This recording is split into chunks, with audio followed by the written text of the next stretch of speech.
6 tonight, the Super Bowl may still be a week and a half away, but it's already game time for many sports books in town, taking in early bets and preparing for big watch parties. And 13 Action News sports reporter Jackie Kostic right now is in studio with how the legalization of sports betting across the country may impact tourism right here.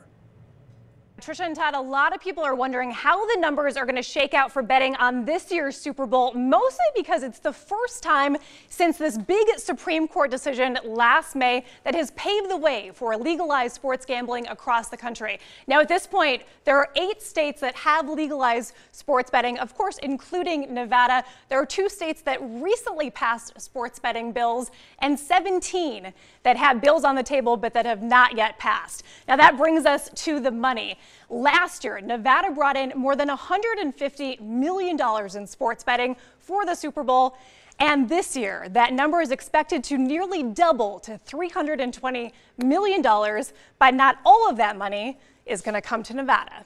In the world of sports betting, it doesn't get any bigger than the big game. The Super Bowl is the thing. How big is the Super Bowl? Yeah, it's a big deal. I think this year is going to be the biggest Super Bowl ever. Bettors favor football more so than any other sport, and well, football's biggest game means big money. It's our biggest wagering event of the year. And although many analysts and bookmakers expect Nevada to set another record for money wagered this year, the landscape is changing fast. I projected between 162 and 174 million.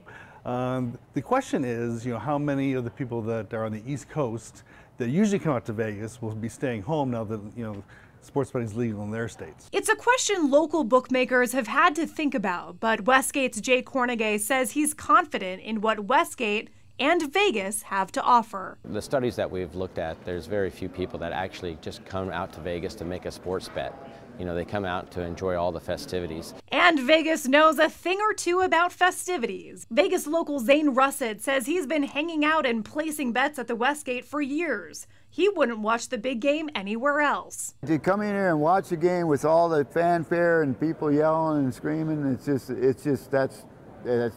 reason. The heck with the computer.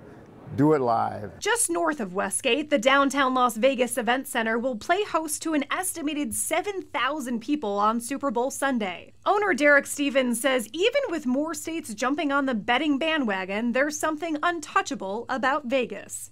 We got this beautiful weather, this beautiful sunshine. We got all the right sports books, and there's just so much action here. This is really the hub of sports betting. I certainly believe that'll be the case going forward. Jackie Kostic, 13 Action News, elevating Las Vegas.